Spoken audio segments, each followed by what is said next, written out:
नमस्कार दोस्तों, राजस्थान कर्मचारी चयन बोर्ड के द्वारा एक और नई वैकेंसी का अनाउंसमेंट कर दिया गया है।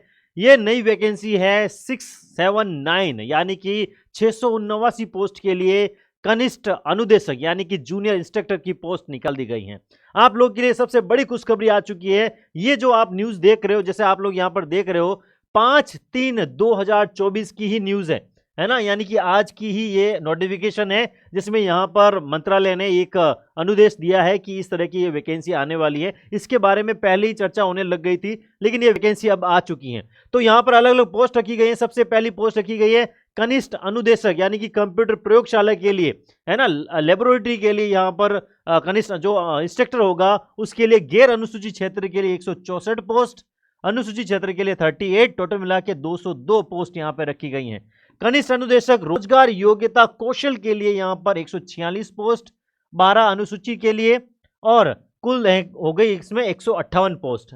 कनिष्ठ अनुदेशक अभियांत्रिकी ड्राइविंग के लिए यहाँ पर 82 पोस्ट निकाली गई है गैर अनुसूचित क्षेत्र के लिए, अनुसूचित के लिए 18, और टोटल मिला के 100 पोस्ट यहाँ निकाली गई हैं। कनिष्ठ अनुदेशक कार्यशाला गणना या विज्ञान के क्षेत्र में, उसमें इन्होंने पोस्ट निकाली है 199, 20 है अनुसूचित क्षेत्र के लिए, कुल मिला के 219 पोस्ट। यानी कि गैर अनुसूचित क्षेत्र के लिए 591 पोस्ट, अनुसूचित के लिए 88, और टोटल मिला के 679 पोस्ट, 679 पोस्ट। बहुत अच्छी वैकेंसी मिल गई है आप लोगों के लिए। तो अब आपको करना क्या है, आप लोगों को क्लियरली पता है कि आपको एसएसओ आईडी में जाकर इसका फॉर्म भरना है। एसएसओ पोर्टल में अगर आपने कभी रजिस्ट्रेशन नहीं कराया है तो वन टाइम रजिस्ट्रेशन करवाना पड़ेगा। इसके लिए आपको आधार कार्ड को अच्छे से आपको अपडेट करके रखना है, या जन आधार कार्ड को जो है आपको अपडेट करके रखना है। अगर आपने पहले से कोई दिक्कत आ रही है तो पहले इसको चेक कर लेना, बाद में बहुत सारी दिक्कतें हो सकती हैं। वन टाइम रजिस्टर होने के बाद कुछ चीज़ें उसमें आप कुछ भी चेंजेस नहीं करवा सकते, ये ध्यान रखना आप लोग। चलिए आगे की बात करते हैं। ये एसएसओ आईडी के द्वारा आपको वन टाइम रजिस्ट्रेशन करना पड़ेगा, और ये ध्यान रखना कि एक जो आपको फोटो यहाँ पर लगानी है वो 1 महीने से पुरानी नहीं होनी चाहिए। ऐसे तो बहुत सारी आप पुरानी फोटो लगा सकते हो, लेकिन 1 महीने से पुरानी यहाँ पर फोटो आपको नहीं यहाँ पर डालनी है। ठीक है, तो एसएसओ आईडी में ये सारी चीजें आप लोगों को समझ कर करना होगा। आधार कार्ड आधारित यहाँ पे सत्यापन होगा, यानी कि आधार कार्ड अगर आपका सही नहीं है तो पहले से आधार कार्ड सही करवा देना, अपडेट करवा देना, फिर आप इसके लिए फॉर्म जो है अपना डाल देना। ठीक है, वन टाइम रजिस्ट्रेशन करवाना पड़ेगा, जन आधार के माध्यम से जनरेट होगा। जो उम्मीदवार आवेदन पत्र पर कुछ सत्यापन करने के लिए कुछ डालना पड़ेगा, जैसे आधार नंबर दर्ज करना है, फिर डेटा के दर्ज की गई जानकारी डालनी है, जिसमें उम्मीदवार का नाम, पिता का नाम, जेंडर और जो इसकी जन्म तिथि है वो सत्यापन करना पड़ेगा। ये एक बार आपने इसको वन टाइम रजिस्टर कर दिया, उसके बाद में आप चेंज नहीं करवा सकते, ये ध्यान रखना फेच करने के बाद। और अगर आपके पास आधार कार्ड नहीं है तो उसके लिए इन्होंने कुछ अलग से इंफॉर्मेशन दी है कि भाई अगर आपके पास आधार कार्ड नहीं है तो 3 ऑप्शन आप लोग कर सकते हो, जिसमें अपना नाम, जन्म तिथि डाल सकते हो। सबसे पहला आता है मूल प्रमाण पत्र।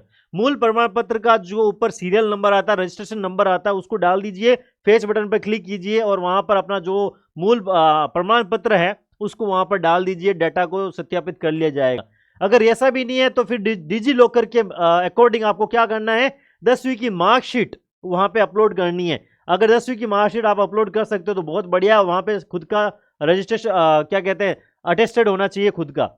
यदि उम्मीदवार ये भी नहीं करा पाता है तो फिर आपको वहां पे प्रोफाइल में कुछ आपको लिखना पड़ेगा कि मैं अपनी प्रोफाइल विवरण सत्यापित करने से असमर्थ हूं, इसलिए परीक्षा हेतु निर्धारित समय से 1.5 घंटे पहले परीक्षा केंद्र पर बायोमेट्रिक सत्यापन हेतु उपस्थित हो जाऊंगा या हो जाऊंगी। अगर ऐसा नहीं हो, लेकिन सबके पास आधार कार्ड है, तो दिक्कत लेने की जरूरत नहीं है। तो ध्यान रखना, एसएसओ आईडी आपको अच्छे से मेंटेन करके रखनी है। वहां पर आपको एप्लीकेशन फॉर्म भरना है और कुछ नहीं करना है ना। और अगर आप फॉर्म नहीं भर सकते तो पास के किसी भी हिम्मतनगर में जाकर आप ये काम करवा सकते हो। अब यहां पर ध्यान रखना, वन टाइम रजिस्ट्रेशन के लिए फीस लगेगी, बट एक बार ही फीस लगेगी। चाहे कोई भी वैकेंसी में आप फॉर्म भरोगे, इसके माध्यम से आप फॉर्म भर सकते हो, बस एक टाइम आपको पैसा देना पड़ेगा। और वो कौन सा पैसा है तो ध्यान रखना, सामान्य वर्ग वो क्रीमिलेयर अगर आप श्रेणी में आते हो, अन्य पिछड़ा या अति पिछड़ा वर्ग में, तो आपको 600 रुपये देना पड़ेगा। राजस्थान में के नॉन क्रिमिनल क्षेत्र में पिछड़ा वर्ग, अति पिछड़ा वर्ग, आर्थिक रूप, अनुसूचित जनजाति, ये जो भी आते हैं आपको 400 रुपये देना पड़ेगा। और दिव्यांग जन को भी 400 रुपये यहां पर आपको देने पड़ेंगे, ध्यान रखना। ठीक है, उसके अलावा यहां पर इन्होंने बोला है कि राजस्थान राज्य से भिन्न, अगर अलग राज्य से अगर आप आते हो तो आपको सामान्य यानी कि जनरल कोटे के हिसाब से आपको पेमेंट करना होगा, रजिस्ट्रेशन करना होगा, क्योंकि आप किसी के इसमें कैटेगरी में शामिल नहीं हो पाओगे।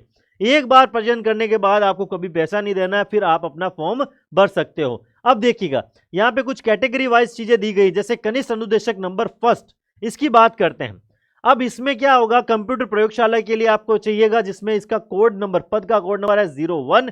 गैर अनुसूचित क्षेत्र की बात करते हैं तो 164 पोस्ट का अनाउंसमेंट है। जनरल कोटे की बात करते हैं तो 43, महिलाएं अगर जनरल कोटे की है तो 12, विधवा के लिए 5 और परित्यक्ता के लिए 1 सीट यहां पर अवेलेबल है। अनुसूचित जाति की बात करते हैं तो 19 सामान्य के लिए, महिलाओं के लिए 5, विधवा के लिए 2 और परित्यक्ता के लिए कोई भी सीट नहीं है। अनुसूचित जनजाति की बात करते हैं तो 14 सामान्य के लिए, 4 सामान्य जो जनरल की जो इस अनुसूचित जाति की महिला आती है उनके लिए, विधवा के लिए 1 और परित्यक्ता के लिए कोई सीट नहीं है। उसके अलावा अन्य पिछड़ा के लिए 24 पोस्ट, महिला के लिए 7, विधवा के लिए 3 और परित्यक्ता के लिए कोई सीट नहीं है। अति पिछड़ा के लिए 6, सामान्य के लिए, सामान्य जो महिला है उनके लिए 2 और विधवा और परित्यक्ता के लिए 0-0। आर्थिक रूप से जो कमजोर है उनके लिए 12 सीटें, महिला के लिए 3 और विधवा के लिए 1। इस तरह से बनाकर यहां पर रखा गया है 164 सीटों के लिए। अब यहां पर आपका रिजर्वेशन कोटा आता है। अब रिजर्वेशन कोटे के लिए उन्होंने क्या किया है कि इस तरह से अलग अलग इनको पोस्ट के हिसाब से बांट दिया है, जिसमें कौन आते हैं, दिव्यांगजन आते हैं, जिसमें ये दिव्यांगजन के लिए 2 पोस्ट, ठीक है, ये अलग अलग इस तरह से दिव्यांगजन की पोस्ट रखी गई है। भूतपूर्व स्वैच्छिक सैनिक के लिए भी यहाँ पर पोस्ट यहाँ पर अवेलेबल कर रखी है। उत्कर्ष खिलाड़ी के लिए भी 3 यहाँ पर पोस्ट हैं। चलिए थोड़ा आगे बढ़ते हैं। अब यहाँ पर आता है कनिष्ठ अनुदेशक, जो कंप्यूटर जो प्रयोगशाला है उनके लिए, अनुसूचित क्षेत्र के जो लोग हैं उनके लिए 38 पोस्ट यहाँ पर निकाली गई हैं, है ना। तो 38 पोस्ट हैं, उसमें सामान्य की 14, महिला के लिए 5, विधवा के लिए 1 और परित्यक्ता के लिए 0। अनुसूचित जाति के लिए यहाँ पर सिर्फ 1 आई है सीट, वो भी सामान्य वर्ग की। अनुसूचित जाति की 12 टोटल मिला के देखो 12 सीटें आई है सामान्य की, और उसमें महिलाओं के लिए 4 और विधवा के लिए 1 रखी गई हैं। इसमें भी रिजर्वेशन कोटा रखा गया है, तो आप ये भी ध्यान रख सकते हो। चलिए ये तो इसकी बात हो गई। अब दूसरी बात करते हैं कनिष्ठ अनुदेशक रोजगार योग्यता कौशल के हिसाब से, जिसका कोड नंबर है नंबर 2। इसके लिए यहां पर जो पोस्ट दी गई है 146 पोस्ट है, सामान्य के लिए 38, महिला के लिए जो है जनरल कोटे में महिलाओं के लिए 11, विधवा के लिए 4, परित्यक्ता के लिए 1। अनुसूचित जाति में जो नॉर्मल 17 पोस्ट, नॉर्मल के लिए मतलब जो व्यक्तियों के लिए, महिला के लिए 5, विधवा के लिए 1, अनुसूचित जाति के लिए इस तरह से अलग अलग यहाँ पर पोस्टें दे रखी हैं, ध्यान रखना। तो 146 पोस्ट हैं रोजगार योग्यता कौशल के लिए। दिव्यांगजन के लिए सबसे अलग रखी गई है ना। अनुसूचित क्षेत्र के लिए 12 पोस्ट यहाँ पर रखी गई है, लेकिन इसमें कोई भी रिजर्वेशन वाला कोटा नहीं भरा हुआ। अभियांत्रिक ड्राइवर की बात करें तो यहाँ पर 82 पोस्ट आई है इनके लिए। यहाँ पर भी अब सबके लिए अलग अलग यहाँ पर पोस्ट दी गई है, बट यहाँ पे 12 जिले के लिए जो शेर जाति है उनके लिए अलग से यहाँ पर पोस्ट नहीं निकाली गई है, ध्यान रखना। ओके, अब यहाँ पर अनुसूचित क्षेत्र के लिए भी यहाँ पर 18 पोस्ट दे दी गई है। नंबर 4 कार्यशाला गणना और विज्ञान के लिए 199 पोस्ट है, वहां पर भी अलग अलग आपकी कैटेगरी बांट दी गई है, ये भी आप ध्यान रखेंगे, ठीक है। चलिए अब यहाँ पर कुछ चीजें समझने लायक हैं, वो उसके बारे में आपको बता देता हूं। सबसे पहले यहाँ पर क्या बोला है कि कनिष्ठ अनुदेशक के उक्त पदों के लिए अभ्यर्थियों को अलग अलग आवेदन करना पड़ेगा। अगर आप अलग अलग फॉर्म भरना चाहते हो तो अलग अलग आप इसमें फॉर्म भर सकते हो। यहाँ पर इन्होंने ये चीज यहाँ पर क्लियर कर दी है, ठीक है। उसके अलावा यहाँ पर कोई भी यहाँ पर ज़्यादा अच्छे से कोई दिक्कत नहीं है आप लोगों को, लेकिन यहाँ पर महिलाओं के लिए थोड़ा सा ध्यान रखना कि जो भी महिला के आवेदक हैं उनके पिता के नाम, निवास स्थान, आय के आधार पर अन्य पिछड़ा या अति पिछड़ा वर्ग का नॉन क्रिमिनल जो प्रमाण पत्र होता है वो पिता के नाम पे होगा, न कि पति के नाम पर। ये आप थोड़ा सा ध्यान रखिएगा। महिला के लिए आरक्षण 8% का रखा गया, विधवा के लिए, और 2% रखा गया परित्यक्ता के लिए। ये आप लोगों को पता ही होगा, ठीक है। इस हिसाब से सबका अलग अलग परसेंटेज दे रखा है। अति पिछड़ा वर्ग के लिए जो नॉन क्रिमिनल 5% यहाँ पे रखा गया है, और आर्थिक रूप से कमजोर जो वर्ग में आते हैं उसके लिए 10% यहाँ पे रखा गया है। ये सबकी अलग अलग है, जो आप अपने हिसाब से आप यहाँ देख सकते हो, ठीक है। भूतपूर्व सैनिक के लिए भी यहाँ पर कुछ पद के लिए यहाँ पर थोड़ा सा फायदा दिया गया है। चलिए उत्कर्ष खिलाड़ियों के लिए भी यहाँ पर परसेंटेज दे रखे हैं। चलिए अब इंपॉर्टेंट बात कहाँ आती है वो चलिए थोड़ा सा आगे और देख लेते हैं यहाँ पर कौन से इंपॉर्टेंट और निर्देश हो सकते हैं। यहाँ पर वेतन की बात करते हैं तो लेवल 10 का यहाँ पर वेतन मिलेगा, तो यहाँ पर दिक्कत है नहीं। और अगर जैसे ही आप पास हो जाते हो फिर आपकी ट्रेनिंग होती है, तो ट्रेनिंग के लिए भी आपको जो है अलग से पैसा मिल जाएगा। लेकिन सबसे इंपॉर्टेंट है 2 साल के लिए, ठीक है, आप लोगों को प्रोबेशन पीरियड पर रहना पड़ेगा और उस प्रोबेशन पीरियड में आपको जो है आपकी परिश्रम जितने भी है वो आपको वहां पे दी जाएगी। अब सबसे इंपॉर्टेंट आपकी योग्यता क्या होनी चाहिए, तो सबसे पहले आता है कनिष्ठ अनुदेशक, जो कंप्यूटर प्रयोगशाला के लिए है उनके लिए यहाँ पर प्रयोगशाला के जितने भी हैं, ठीक है, या सूचना जो भी है, ठीक है, पद कोड संख्या नंबर फर्स्ट है, उस पद के लिए यहाँ पर क्या बोला है कि यहाँ पर अगर एजुकेशन की बात करते हैं तो सेकेंडरी शिक्षा के किसी केंद्रीय या राज्य बोर्ड से पुरानी स्कीम के अधीन को अगर आपने सेकेंडरी की है तो आप फॉर्म भर सकते हो, या सेकेंडरी शिक्षा के केंद्रीय या 10+2 स्कीम के आधारित अगर आपने 12वीं कर रखी है तो आप इसके लिए फॉर्म के लिए एलिजिबल हो। लेकिन उसके साथ आपको तकनीकी में क्या होना चाहिए, तो किसी मान्यता प्राप्त विश्वविद्यालय बोर्ड के द्वारा आपको व्यवसाय में स्नातक, बिजनेस में स्नातक होना चाहिए, ग्रेजुएट होना चाहिए, कंप्यूटर विज्ञान होना चाहिए, अभियांत्रिकी प्रौद्योगिकी में स्नातक यानी कि आईटी सेक्टर में, और कंप्यूटर एप्लीकेशन में जो ग्रेजुएशन है वो कर रखी हो कंप्यूटर एप्लीकेशन में। ये सारी जो चीज़ें आपको चाहिए, है ना। अगर ये नहीं है तो फिर किसी मान्यता प्राप्त में आपका कंप्यूटर विज्ञान या आपको आईटी सेक्टर में 3 साल का डिप्लोमा या डीजीटी में जो भी है वो आपको चाहिए। कंप्यूटर ऑपरेटर सब प्रोग्रामिंग सहायक ट्रेंड, डेटाबेस सहायक प्रणाली से राष्ट्रीय ट्रेड प्रमाण पत्र, ये सारे प्रमाण पत्र आपको चाहिए। अगर ये सारे नहीं है तो फिर आप इसमें फॉर्म नहीं भर सकते। यहाँ पर देखिए सबसे इंपॉर्टेंट है कि कंप्यूटर का यहाँ पर सर्टिफिकेट होना चाहिए, तब जाकर इसमें आप फॉर्म भर सकते हो। अब यहाँ पर एक इंपॉर्टेंट और बात की है कि अनुभव की बात की है, तो अगर अनुभव की बात करते हैं तो किसी तकनीकी पद पर या तो किसी उद्योग में या किसी सरकारी विभाग में या किसी अध्यापन पद पर किसी मान्यता प्राप्त अध्यापन संस्थान प्रशिक्षण संस्थान से निम्नलिखित अर्हता अर्जित करनी चाहिए। यानी कि 1 साल का अगर आपके पास विश्वविद्यालय बोर्ड से व्यवसाय में आपने ग्रेजुएट की है, या फिर कंप्यूटर विज्ञान अभियांत्रिकी या आईटी में आपने 1 साल दिया है, या एमसीए 1 साल की है, उसमें आपका जो अनुभव है, आपका एक्सपीरियंस है वो 1 साल का सर्टिफिकेट है, तो बहुत बढ़िया है। उसके अलावा यहाँ पे अगर आपका 2 साल का कोई अगर आपने डिप्लोमा करके आप यहाँ पे 2 साल का अगर आप एक्सपीरियंस सर्टिफिकेट लगा सके तो बहुत बढ़िया है। कंप्यूटर जो यहाँ सहायक ट्रेड या डेटाबेस सहायता के हिसाब से अगर आपने कहीं पे काम किया है या आपने ट्रेनी भी रहे हो तो उसके लिए 3 साल का सर्टिफिकेट लगेगा, और देवनागरी जो लैंग्वेज है वो आपको आनी चाहिए, और राजस्थान संस्कृति का आपका ज्ञान होना चाहिए। दूसरा आता है रोजगार योग्यता कौशल। इसमें क्या होगा कि भारत के विधि द्वारा स्थापित विश्वविद्यालय अनुदान योग्य आयोग द्वारा मान्यता प्राप्त विश्वविद्यालय से व्यापार प्रबंधन से स्नातकोत्तर जो आपको करनी पड़ेगी, यानी कि एमबीए अगर आपने कर रखी है तो आप इसमें फॉर्म भर सकते हो, ठीक है, ध्यान रखना पोस्ट ग्रेजुएशन टाइप की है। फिर यहाँ पर इन्होंने बोला है कि अगर आपने बीबीए भी की है तो आप फॉर्म भर सकते हो, या फिर किसी विश्वविद्यालय के द्वारा आपने ग्रेजुएशन भी कर रखी है, ठीक है, उसके लिए आप फॉर्म भर सकते हो। लेकिन उसके साथ में किसी भी शाखा में अगर डिप्लोमा किया है तो भी आपका चल जाएगा, लेकिन उसके साथ 12वीं डिप्लोमा स्तर या उसके ऊपर अंग्रेजी सूचना कौशल या बेसिक कंप्यूटर का आपने अध्ययन भी किया होना जरूरी है। और उसके अलावा डीजीटी संस्थानों से रोजगार कौशलों में लघु अवधि के टीओटी पाठ्यक्रम भी करना है। अगर ये आपका नहीं किया गया, यानी कि टीजीटी वाला संस्थानों में आपका कोई पाठ्यक्रम नहीं किया, तो फिर आईटीआई में विद्वान सामाजिक शास्त्र अनुदेशक के साथ टीजीटी संस्थानों से रोजगार कौशलों के में लघु अवधि में टीओटी पाठ्यक्रम करना पड़ेगा। टीओटी पाठ्यक्रम इसमें तो चलेगा ही चलेगा, ठीक है। फिर यहाँ पे अनुभव की बात करें तो आपको अनुभव अलग अलग टाइम में आपको देखने को मिलेगा। अगर एमबीए कर रखा है 2 साल का, बीबीए के लिए आपने किया है तो 2 साल का, या किसी भी विश्वविद्यालय अगर आपने काम किया तो 2 साल का, है ना। किसी शाखा डिप्लोमा किया तो 2 साल का इसमें लगेगा। अभियांत्रिक ड्राइविंग की बात करें तो किसी भी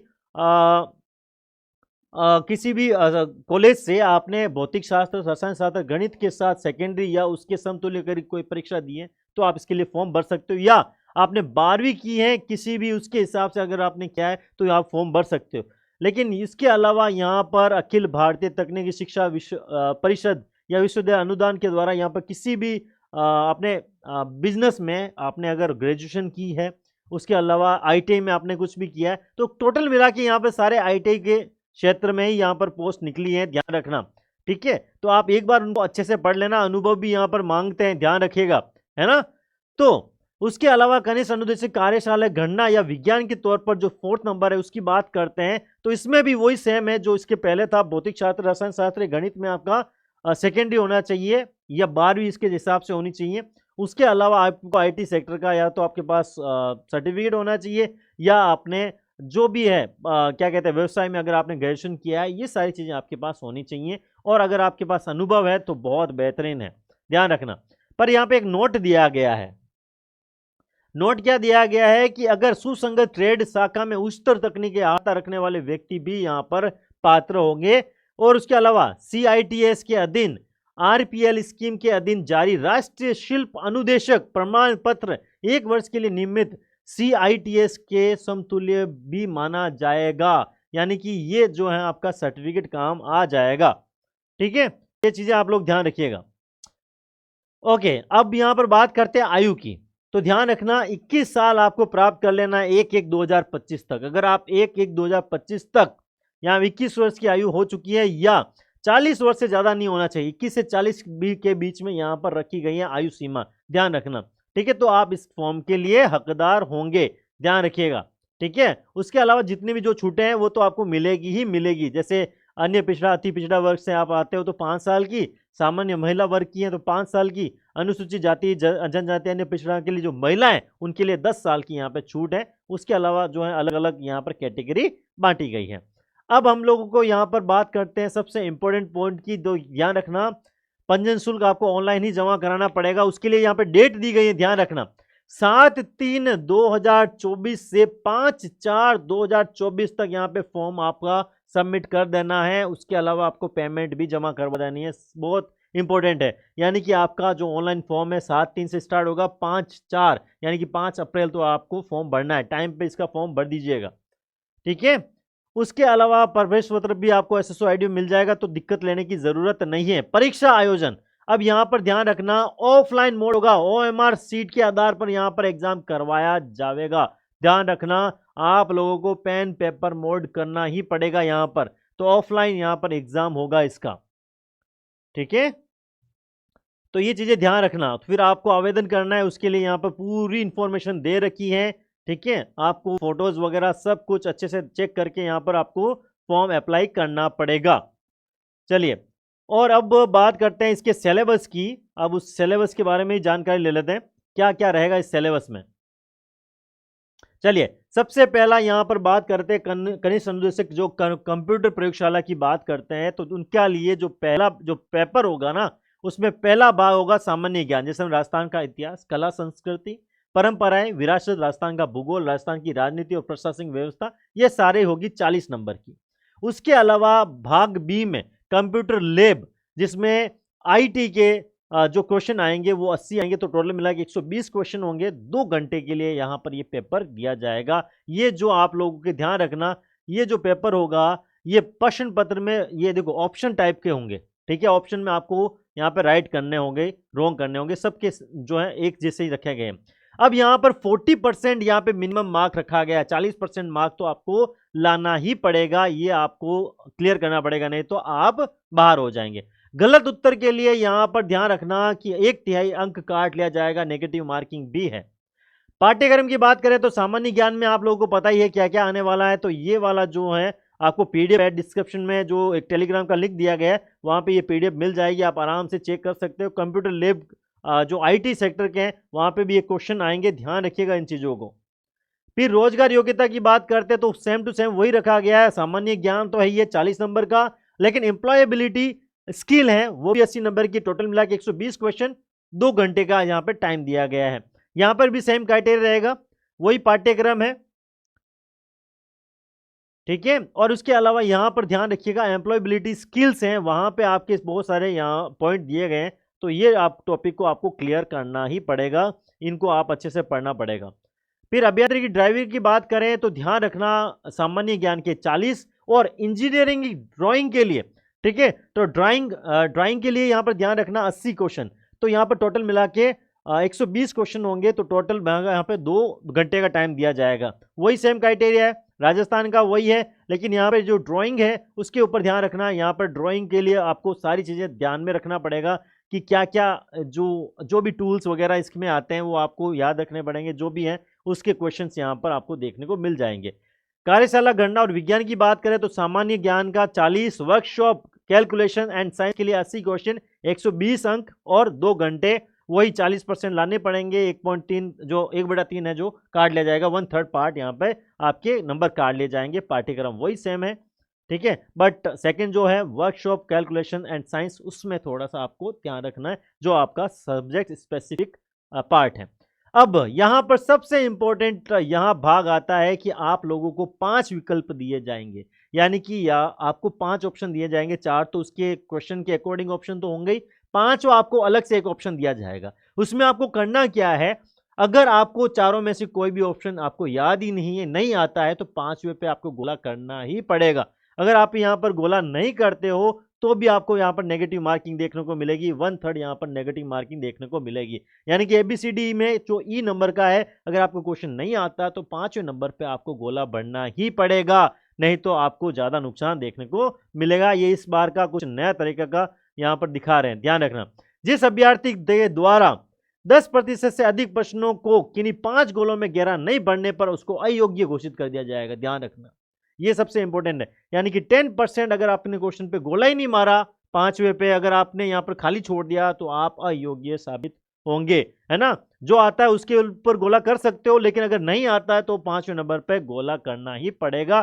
तो ये सारी जो है इंफॉर्मेशन मैं आपको प्रोवाइड कर दी है, तो उम्मीद है आप लोगों को सारी चीजें समझ में आ गई हैं। फिर भी एक बार इस नोटिफिकेशन को पढ़ लेना, जो लिंक मैं दे दूंगा डिस्क्रिप्शन में टेलीग्राम का, वहां पे आपको ये पीडीएफ मिल जाएगी, तो आप आराम से चेक कर लीजिएगा। फिर भी कोई डाउट है तो कमेंट करके मुझे पूछ लीजिएगा।